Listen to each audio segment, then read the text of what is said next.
So we were on the subject of emptiness, and we were talking about the emptiness of a pen, and we were asking, well, how the heck is emptiness going to help me? You know, so if understanding emptiness is important, then what does it do for me? How can it help me get the things I want, be in the relationships I want, help other people? Why should understanding the pen help me and other people? So we were just talking about how the pen is like a blank movie screen. The emptiness of the pen means that the pen is like a blank white movie screen. And then we said that if a dog came in the room and they looked at the same object, they might see something that they would like to chew on. And if a human comes in the room and looks at the very same thing, they will see a pen and they will see it as something to write with. So we concluded that the pen must be coming this way, and the pen is not coming this way. If it were coming this way, then the dog would see a pen also, or else I would want to chew it, which I do sometimes. So then we talked about, is it voluntary what my mind is doing? You see, if my mind is somehow putting an image of a pen on this thing, if something is coming out of my mind and making me see a pen, laying a pen on this object, if that's coming from my own mind, is it voluntary? Is it something I can just choose to do? You see, because then things would be exciting. And that's the idea of positive thinking, and just be positive, be happy, and then things will change, you see. You can call it wishing, you can call it wanting, you can call it positive thinking, you can call it praying. It doesn't matter. Can I just close my eyes? If the pen runs out of ink, since the pen is coming from me, can I just close my eyes and wish more ink, more ink, more ink? If I'm just positive, if I think positively, will the problems in my life change? Will my boss become a nicer person? Will my husband stop complaining? You see what I mean? If I'm just positive, if I wish that things were different, since they're coming from me, then shouldn't that be possible? And then we did an experiment, and we closed our eyes, and we wished that the pen had ink, and it didn't get ink just because we wanted it. So we can conclude that the pen is coming from me. Whether it has ink or not is coming from me. But it's not something voluntary. I can't control the process in the present moment. Can I control it in the future? You see what I mean? Can I make things happen? Even if I can't wish things into being one way or the other now, is there some process? Is there some way in which I could create the world I want and the relationships I want on the blank screen, on the emptiness of the world, which is filled in from my mind like a movie projector? Can I make things happen that I want to happen? And I did, okay? I did, all right? My Lama challenged me to make a lot of money for refugees. He challenged me to start a business in New York. It was the last thing I wanted to do. I have no interest in business.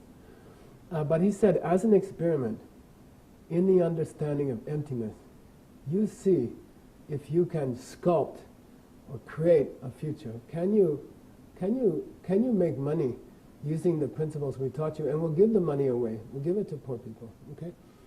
And I did. And he taught me how to do it. You see, you can create your future. You can create the world and relationships that you want because they are coming from your mind. But you have to understand how they're coming from your mind. If you don't understand how they're coming from your mind, and you just try to wish a relationship to be a certain way, it's not going to work. And you know that because you tried. There's nobody who's having a bad relationship that wants to have a bad relationship. They're all wishing it would be good. But wishing doesn't change it. So how do you change it? Well, then you have to understand, why is it you're seeing a pen? What makes your mind project a picture of a pen onto this object? And that picture is so good that you can use it as a pen, all right? We're not just talking the mind makes up something. We're talking the mind making up a thing which is so good that it works. And you can write with it, or money. You can make money. You can make money that way, okay? So we just have to understand how to put an image in the mind that is so strong that it becomes reality. How do you put an image in the mind that is so powerful that it becomes what happens to you next week, you see? And for that you need to understand seeds in the mind. We say that if you understand how to plant a seed within your own mind, then you can create the world you want. You can have the income you want. The company he asked me to make is now $250 million, 10,000 people working there. And it was all created from seeds in the mind. So how do you put a seed in the mind? If we just give a small example of a pen, and we understand how to put a seed in your mind, how to plant a seed in your mind, then you can run with it. You can take it from there. You can create the relationship you want. You can improve your health or your appearance. You can make money, and you can change the world. I mean, that's the whole point, isn't it? You could create a world that doesn't have hunger or war. If you understand how to make a pen, eventually you can work up to creating a whole world, okay? Which we call mandala. That's the meaning of mandala, right? So how would you create a seed in your mind to see this object as a pen? And we know that, for example, the dog we were talking about doesn't have that seed in their mind, so they don't see this object as a pen, all right? How do you put a seed in your mind that will enable you to see a pen, that will open in the mind and then cause your mind to lay a picture of a pen on this object which is so good that you can write with it, okay? I'll show you, all right? Let's say I want pens in the future. And then you can use it for dollars later, or you can use it for a boyfriend later, or you can use it for a thinner body or a stronger body. You can use it for whatever you want. Or a world that doesn't have war in it. You see? You can use it for anything. How do you plant a seed in the mind for an object that you want? All right? So actually you need another person. To plant a seed in the mind requires other people. You need other people. So for a seed planter expert, other people become very valuable and precious. You need other people. You can plant a seed with yourself, but it's very weak and very small. You need other people with whom you can plant a seed. So let's say I want pens next week. In my future, I would like to have pens. And again, it could be a boyfriend, it could be a stronger body, it could be $1 million. It doesn't matter. Or a world that doesn't have war. I want to see something a week or 2 weeks from now. How do I put the seed in my mind that will enable me to see that? So you look for someone who needs what you want. You see? Let's say I need pens. I want pens. I would like to have pens in my world next week or 2 weeks from now. So then I have to look around in my life. I need to find people who need what I want, you see? I need to find, in this case, someone who wants a pen. If I want money, I have to find people who desperately need money. If I want a new relationship, I have to find someone who wants a relationship. If I want to create peace in the world, I have to find and help people create peace, okay? So, in the case of a pen, I look around and I try to find someone who needs a pen. I'm very sensitive to people who need a pen. Or I'm very sensitive to people who are looking for a new relationship. When I spot one, I jump on it and I grab them and I say, you need a pen. They say, yes, I really need a pen right now. Then I take my favorite pen. This happens to be my favorite kind of pen. This kind of pen is hard to get.